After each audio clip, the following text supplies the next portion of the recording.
नमस्कार दोस्तों, कैसे हो आप लोग। आपका इस चैनल में बहुत बहुत स्वागत है।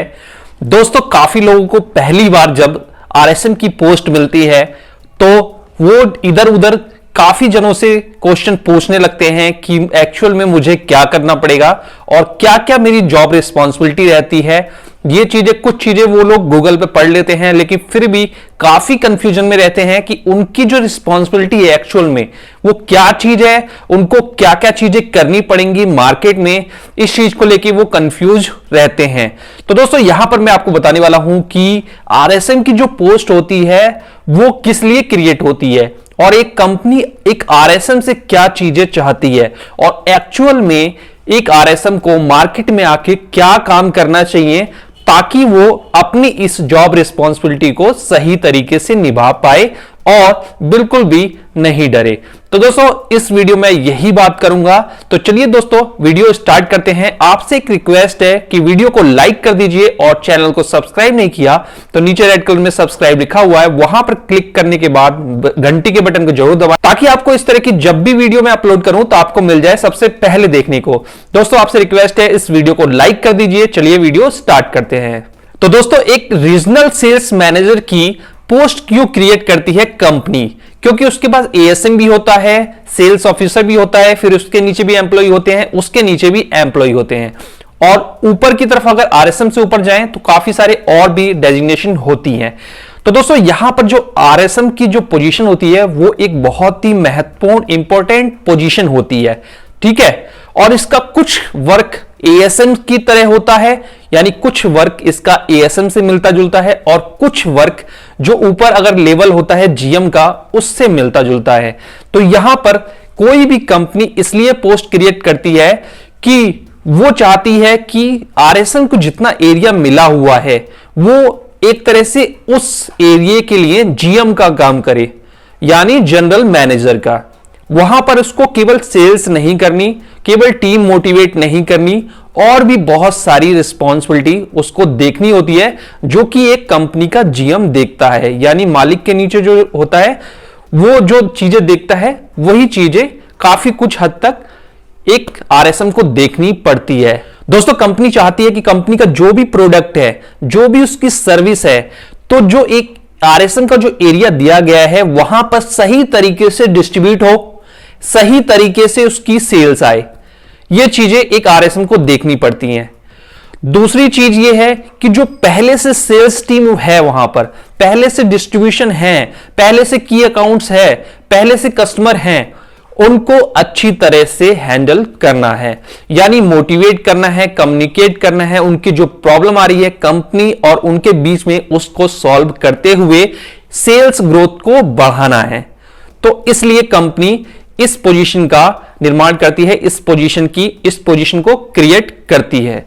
दोस्तों, अब चलते हैं एक्चुअल में जो जॉब रिस्पॉन्सिबिलिटी क्या होती है, यानी क्या क्या चीजें मार्केट में आने के बाद करनी पड़ती है एक नए आरएसएम को, तो उसको देख लेते हैं। तो चलते हैं अगली स्लाइड पे।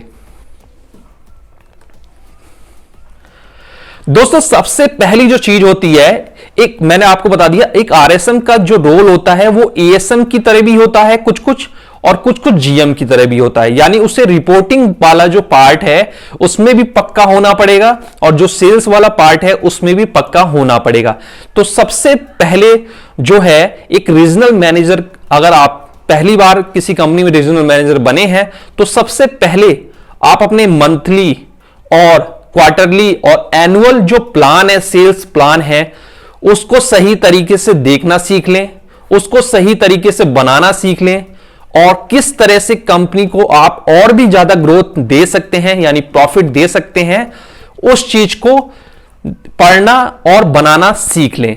यानी अगर आपको कंपनी को प्रेजेंट करना है तो चीजें डेटा के रूप में कंपनी को प्रेजेंट करनी है या अपने ऊपर वाले बॉस को प्रेजेंट करनी है। तो सबसे पहले वो डेटा का पक्का होना चाहिए, यानी उसको डेटा एनालिसिस करना भी आना चाहिए और डेटा बनाना भी आना चाहिए। मंथली सेल्स का टारगेट है, चाहे क्वार्टरली का है, चाहे एनुअल का प्लान है, वो कंपनी की पिछली जो सेल है और जो मार्केट की कंडीशन है उसको देखते हुए वो चीज बना पाए। दोस्तों, दूसरी चीज जो होती है मोस्ट इंपॉर्टेंट, वो होती है जो पहले से टीम है। ठीक है, पहले से टीम है उसको तो कम्युनिकेट करना ही है। लेकिन अगर आपको लगता है कि यहां पर ग्रोथ और भी आ सकती है, अगर यहां पर कोई हायरिंग हो जाए, तो वो चीजें आपके डिसीजन पे छोड़ी जाती है, कंपनी आपके डिसीजन पे छोड़ती है कि अगर कोई 5 एम्प्लॉय काम कर रहा है और अगर आपको लगता है कि छठे एम्प्लॉय की जरूरत है, तो आप उसकी हायरिंग कर सकते हैं, आपको अथॉरिटी होती है, आप उसकी हायरिंग कर सकते हैं, ट्रेनिंग दे सकते हैं। तो इस तरह से आप न्यू एम्प्लॉय जो होता है उसको हायर और ट्रेन कर सकते हैं। दोस्तों यहां पर एक चीज और होती है कि जो आपका मंथली रिपोर्ट है, रिपोर्ट केवल सेल्स की नहीं होती, आपकी डिपो रिपोर्ट है, आपकी टीम की रिपोर्ट है, आपके एएसएम की रिपोर्ट है, परफॉर्मेंस रिपोर्ट है, सेल्स रिपोर्ट है, वो आपको मंथली, क्वार्टरली और एनुअल बनाना आना चाहिए। ठीक है, आपको पढ़ना भी आना चाहिए, एनालिसिस करना भी आना चाहिए, डेटा को रीड करना आना चाहिए और बनाना भी आना चाहिए। तो ये चीज आपको आनी चाहिए। दोस्तों एक रीजनल मैनेजर का काम केवल सेल्स नहीं होता, उसका काम होता है कि वो मार्केट का जो ट्रेंड है, जो मार्केट में दूसरे कॉम्पिटिटर हैं, उनको एनालाइज करना और मार्केट का ट्रेंड कहां जा रहा है इसको एनालाइज करना भी उसका एक काम होता है। और नई उसी ट्रेंड में, उसी कॉम्पिटिटर के एनालिसिस में नई ग्रोथ अपॉर्चुनिटी अपनी कंपनी के लिए तलाशना एक आरएसएम का काम होता है। और उसको ये चीज फाइंड आउट करनी है और अपनी कंपनी को बतानी है पूरे डेटा के रूप में, केवल ऐसे नहीं कि मुंह से बोल दिया और कभी किसी ने कह दिया कि इस पे प्रेजेंटेशन दो तो आपके पास कोई भी डेटा ना हो। तो आपको पूरी तरह से पक्का डेटा बना के, स्टडी करके, एनालाइज करके ये चीजें ऊपर बतानी है। ठीक है, ताकि वो चीजें इंप्लीमेंट कंपनी कर सके। बहुत सारे लोग, मैं सिस्टम में काफी लोगों से मिलता हूं, बहुत सारे लोग जो पुराने हो चुके हैं तो वो हमें डिमोटिवेट ऐसे करते हैं, अरे हमने तो कंपनी यार बहुत कह के देख लिया, बहुत कह के थक गए और कुछ भी नहीं हुआ। एक्चुअल में जब आप उनके साथ कुछ दिन रहते हैं तो आपको पता पड़ता है कि ये लोग केवल बातें करते हैं। ये कोई अगर बात कह रहे हैं तो उसको डेटा के रूप में कंपनी को नहीं देते, फुल प्रूफ प्लानिंग के साथ कंपनी को नहीं देते, केवल कभी कोई ऐसी बात आती है तो बोल देते हैं, तो वो सोचते हैं कि हमने बोला और कंपनी ने काम नहीं किया।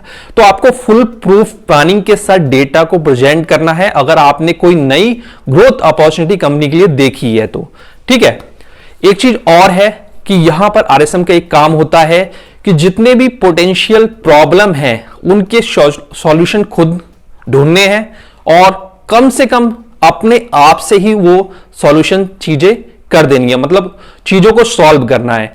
और इसके अलावा अगर कोई चीज आपसे सॉल्व नहीं होती तो आपको उसे हायर मैनेजर अथॉरिटी को बताना होता है, कंपनी को बताना होता है।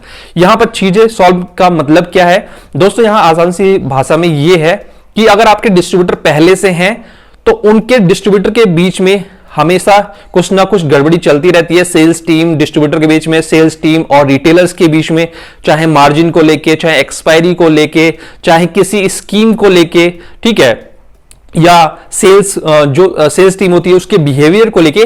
तो ये सारी चीजें आपको सॉल्व करनी है, कंपनी सॉल्व करने नहीं आएगी। कंपनी ने एक आरएसएम इसलिए बनाया है कि वो इन चीजों को खुद से सॉल्व करे और अपनी सूझबूझ से सॉल्व चीजें करे, सभी में जो कम्युनिकेशन है सबके कम्युनिकेशन को ठीक करें। दूसरी चीज ये है कि अगर कोई कस्टमर है उसको कोई प्रॉब्लम हो गई है उस प्रोडक्ट से, किसी चीज से, और अगर आपके डिस्ट्रीब्यूटर ने बुलाया है, रिटेलर ने बुलाया है कि इसको समझा दीजिए, तो आपको एक अच्छी नॉलेज होनी चाहिए अपने प्रोडक्ट को लेके ताकि आप उसको समझा पाए, कम्युनिकेशन कर पाए, प्रॉब्लम सॉल्विंग कर पाए। इसलिए आपको अगर किसी की प्रॉब्लम सॉल्विंग करनी है तो सबसे पहले उसको समझना पड़ेगा, उस हिसाब से आप ये सारी चीजें कर सकते हैं। अगर कोई चीज आपसे सॉल्व नहीं होती तो आप उसको अपने बॉस को ट्रांसफर कर सकते हैं विथ डिटेल। दोस्तों यहां पर एक चीज और है कि आरएसएम का एक काम और होता है कि मैंने भी ये फेस किया हुआ है और करता रहता हूं कि जब भी कोई मैनेजमेंट में कोई भी डिसीजन होता है तो एएसएम से भले ना पूछे लेकिन वो आरएसएम से जरूर पूछते हैं, उसका फीडबैक जरूर लेते हैं। तो चाहे वो कंपनी का कोई न्यू प्रोडक्ट लॉन्च हो, किसी और चीज की प्लानिंग हो, किसी और डिवीजन की लॉन्चिंग हो या किसी और अदर बिजनेस में जाने की बात हो, तो हमेशा एक आरएसएम से ये चीजें पूछी जाती हैं और कंपनी अधिकतर उसी से पूछती है जिसका डिसीजन या जिसका आंसर काफी ज्यादा एनालाइज और डेटा पे बेस्ड होता है। अगर 5 आरएसएम है, कंपनी पांचों से पूछेगी, तो उसमें जो सबसे ज्यादा डेटा के साथ जवाब देगा उस पर कंपनी का ट्रस्ट बढ़ेगा और कंपनी उससे बार बार हमेशा अपने डिसीजन में उसे शामिल करेगी।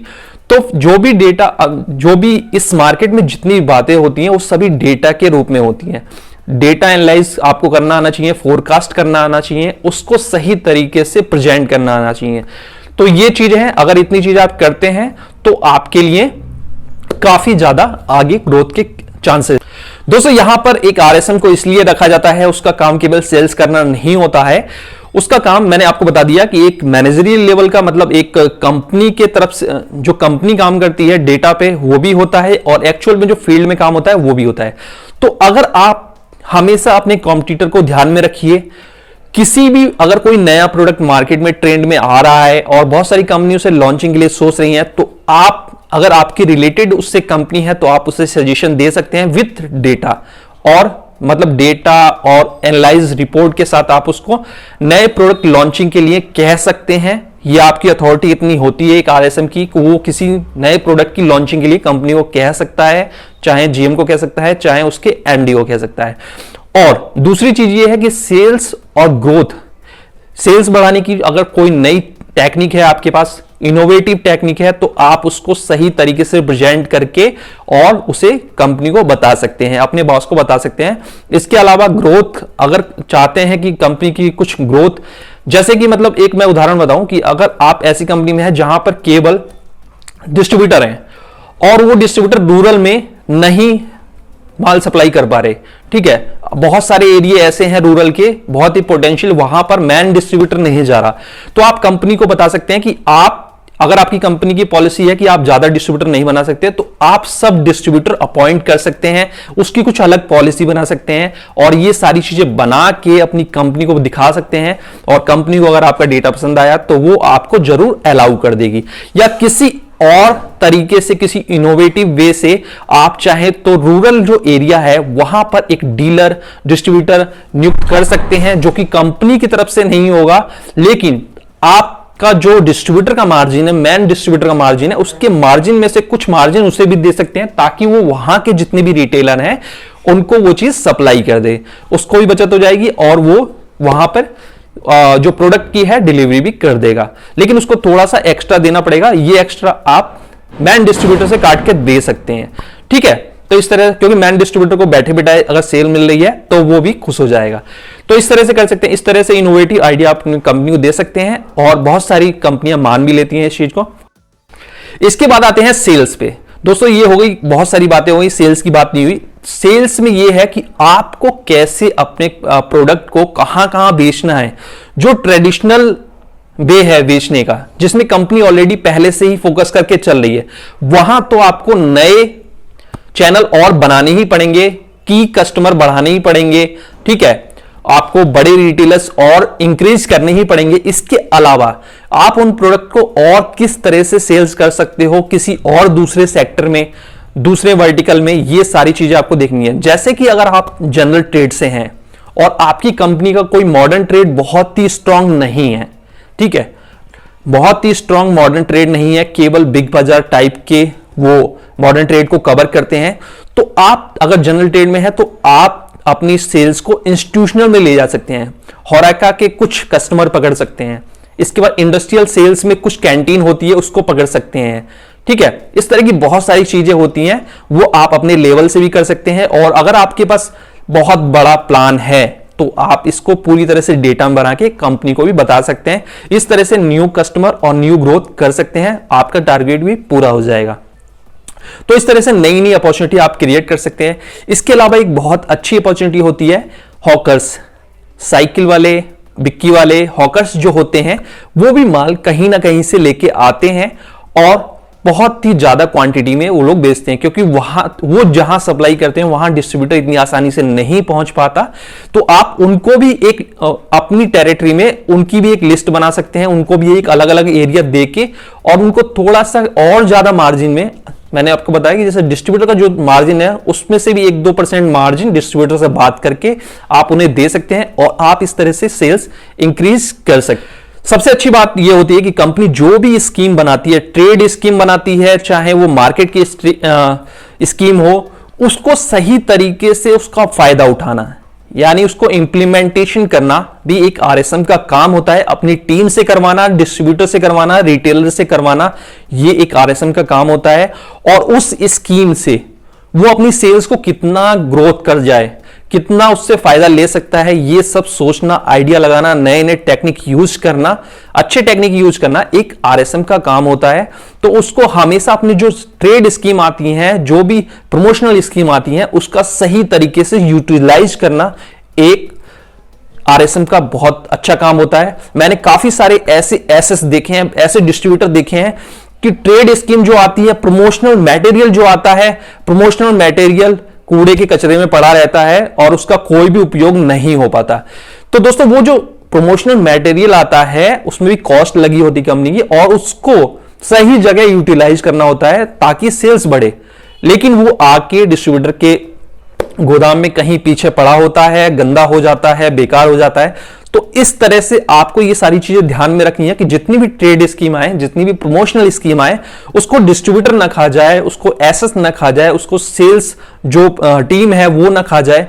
वो उससे थोड़ा थोड़ा अगर खाते भी हैं तो थोड़ा थोड़ा, लेकिन आपकी कंपनी का जो प्रोडक्ट है, जो मोटो है, आपका जो स्टॉक है, वो ज्यादा बिकना चाहिए पहले से मुकाबले। उसीलिए ट्रेड स्कीम बनाई गई है।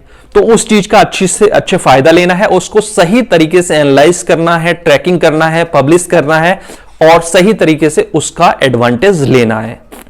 दोस्तों एक बात होती है, जो कंपनी की पॉलिसी होती है वो एक आरएसएम का काम होता है कि वो पूरी तरह से रूट लेवल में फॉलो की जाए, पूरी तरह से अच्छी तरह से रूट लेवल तक फॉलो की जाए और इसका ध्यान रखना, देखना, ये सारा आरएसएम का एक काम होता है कि पॉलिसी वायलेट ना हो बहुत ज्यादा। तो दोस्तों यहां पर एक चीज और है कि सारी बातों का एक निचोड़ है कि कंपनी एक आरएसएम एक जीएम के तरह पे रखती है। वो अपने एक एरिया का जीएम होता है, उसके पास बहुत सारी ऐसी अथॉरिटी होती है कि वो खुद से कुछ चीजें इंप्लीमेंट कर सकता है, कुछ हायरिंग कर सकता है, कुछ कैंडिडेट बढ़ा सकता है, कुछ डिस्ट्रीब्यूटर चेंज कर सकता है, कुछ एसेस चेंज कर सकता है। तो उसको ये सारी चीजें करते हुए किसी तरह से भी कंपनी का जो ग्रोथ का प्लान है सालाना, उसको पूरा करना है। मंथली भी पूरा करना है, क्वार्टरली भी पूरा करना है और सालाना भी करना है। जो उसने कमिट किया है कंपनी की एनुअल मीटिंग में, कंपनी की ग्रोथ प्लान में, तो उसको वो चीजें पूरी करनी है किसी भी तरह से उसको पूरा करना है ताकि जो कंपनी का रिजल्ट है वो अच्छा हो जाए। तो इस तरह से एक आरएसएम का ये सारा काम होता है। डेटा में भी परफेक्ट होना है, आपको कुछ चीजें सीखनी भी है और जो सेल्स है उसका कॉन्सेप्ट भी अच्छी तरह समझना है और अपनी टीम के लिए एक फिजिकल आपको वर्क करके भी दिखाना है। केवल आप उनके साथ जाए नहीं, उनके साथ वर्क भी करके उन्हें एग्जाम्पल के तौर पे चीजें दिखाएं ताकि वो मोटिवेट रहें और टारगेट करते रहें। दोस्तों ये तो सारी चीजें हो गई जॉब एंड रिस्पॉन्सिबिलिटी। एक्चुअल में मैंने क्या पाया जब मैंने मार्केट में ये चीजें करी और मैंने इस पोजीशन पे काम किया, तो मैंने क्या क्या चीजें पाई कि इन सारी चीजों के अलावा भी कुछ चीजें ऐसी हैं जो आपको आनी चाहिए, जो आपका बॉस आपसे चाहता है। आपसे ये कहा नहीं जाता, लेकिन आपको ये चीजें करके सीखनी है और तैयार रखनी है। इसमें क्या क्या चीज होती हैं? सबसे पहले तो आजकल के ट्रेंड में आपको टेक्निकल और कंप्यूटर नॉलेज पूरी होनी चाहिए जो आपके काम की है। कंप्यूटर में क्या है, कंप्यूटर खोलना बनाना नहीं है, आपको कंप्यूटर में MS Office, Excel, PowerPoint की अच्छी नॉलेज होनी चाहिए, मेल की अच्छी नॉलेज होनी चाहिए और आपको मोबाइल फोन जो होता है उसके अंदर थोड़ी अच्छी नॉलेज होनी चाहिए, क्योंकि बहुत सारे ट्रैकिंग एप्स भी कंपनी देती है, तो वो आपको अच्छी तरह से चलाना आना चाहिए। नहीं आता तो उसको सीख लीजिए। इसके अलावा आपकी जो फोरकास्टिंग और एनालिटिक्स स्किल्स है वो बहुत ज्यादा अच्छी होनी चाहिए, और अच्छी नहीं है तो उनको बराबर इंप्रूव करते रहिए ताकि आप फोरकास्ट और एनालिटिक्स अपना बहुत अच्छा कर पाएं। तभी आप एक अच्छे आरएसएम बनेंगे और आगे भी आपकी अगली पोस्ट पर भी आपकी जल्दी ग्रोथ होगी। तो ये हर एक बॉस चाहता है कि उससे, अगर जीएम है तो वो चाहता है कि उसका एक आरएसएम जो है वो पूरा टेक्निकल माइंड हो, कंप्यूटर माइंड हो और फोरकास्टिंग और एनालिटिक्स उसकी अच्छी हो। इसके अलावा जो एक आरएसएम का वर्क होता है, सभी को पता है कि जब पोस्ट बढ़ती जाती है तो उतनी रिपोर्टिंग ज्यादा बढ़ती जाती है। आपको हर चीज की मतलब डेली आपको कम से कम 2-3 रिपोर्ट बनानी पड़ेगी, कम से कम छोटी से छोटी कंपनी में 2 से 3 रिपोर्टें बनानी पड़ेंगी। और आपके ऊपर है कि आप और भी ज्यादा रिपोर्ट बना के कंपनी को दे पाए अच्छी तरह से। तो आपको रिपोर्टिंग में परफेक्ट होना है, टाइमली रिपोर्टिंग, मतलब आपको एक ट्रैवलर भी होना है। आपको ऐसा नहीं है कि ठंड है तो मैं वहां नहीं जाऊंगा, बारिश हो रही है तो मैं वहां नहीं जाऊंगा। आपको एक अच्छा ट्रैवलर भी होना चाहिए, तभी आपकी आगे भी ग्रोथ होगी। अगला जो पॉइंट है वो है स्ट्रॉन्ग कम्युनिकेशन। आरएसएम का एक काम होता है अपनी टीम से, डिस्ट्रीब्यूटर से, की अकाउंट से, अपने बॉस से, एचओ से, डिपो से, सभी जगह से अच्छा कम्युनिकेशन रखना। अगर वो डिपो से कम्युनिकेशन अच्छा नहीं रखेगा तो आपका जो प्रोडक्ट है वो एक्सपायर होने के चांसेस बहुत ज्यादा बढ़ जाएंगे। आपके एरिया में ऐसे प्रोडक्ट बहुत सारे आ सकते हैं, बहुत ज्यादा क्वांटिटी में आ सकते हैं जो नहीं बिकता, और जो बिकता है वो नहीं आएगा तो आपका टारगेट भी पूरा नहीं हुआ। इसलिए आपको डिपो से, एसएस से काफी अच्छा कोऑर्डिनेशन रखना है। आपके यहां क्या चलता है क्या नहीं चलता, इसकी रिपोर्टिंग आपको डिपो से ही मिलेगी, और आप भी डिपो से बात करके अच्छी तरह से इस चीज को कोऑर्डिनेट करके अपने प्रोडक्ट को एक्सपायर होने से बचा सकते हैं, उसको मिसयूज होने से बचा सकते हैं। इसके अलावा आपका एचओ, हेड ऑफिस से अच्छा कम्युनिकेशन होना चाहिए हमेशा।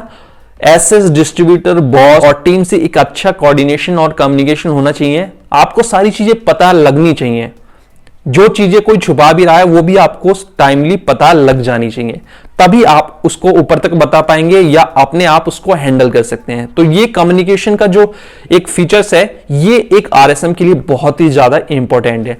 इसके अलावा अगली जो बात आती है वो है आपका जो टीम है आपके ऊपर बिलीव करना चाहिए, ट्रस्ट करना चाहिए। ये कैसे होगा? अगर उनकी कोई भी परेशानी है, जैसे कि मैंने जैसे फेस किया हुआ है कि जो टीम होती है उसको एचआर से काफी ज्यादा परेशानी होती है, एचआर से वो डर के बात नहीं कर पाता, और उसकी बहुत सारी चीजें होती हैं, PF related, ESI related, medical related, बहुत सारी चीजें होती हैं।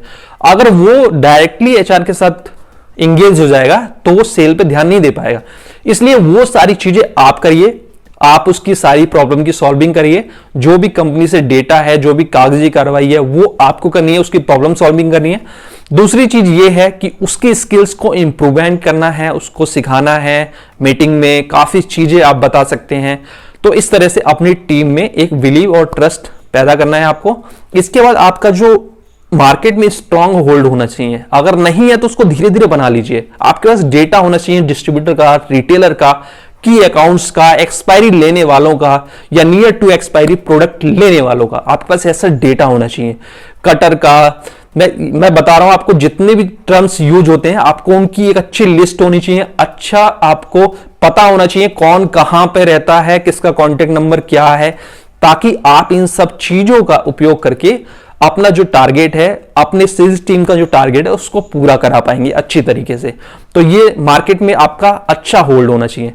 इसके अलावा जो कि मैं आपको बताता हूं कि आपको सुबह और शाम डेली अपनी टीम से, अपने बॉस से बात करना चाहिए। डे स्टार्ट का और डे एंड हो तो अगले दिन क्या करना है, क्या हुआ आज के दिन, ये सारी चीजें आपको डेली बातचीत में करनी चाहिए। आजकल तो फोन सबके पास है, तो कम्युनिकेशन पूरी तरह से अपने टीम से और अपने बॉस से रहना चाहिए। और साथ ही साथ अगर आपका कम्युनिकेशन रहेगा तभी आप अपनी टीम को भी ट्रैक कर पाएंगे कि वो कहां है, क्या किया उन्होंने आज क्या हुआ। क्योंकि आप डेली का टारगेट पूरा करेंगे तभी आपका मंथली, क्वार्टरली और ईयरली टारगेट भी पूरा होगा। तो दोस्तों ये चीज थी आरएसएम के लिए।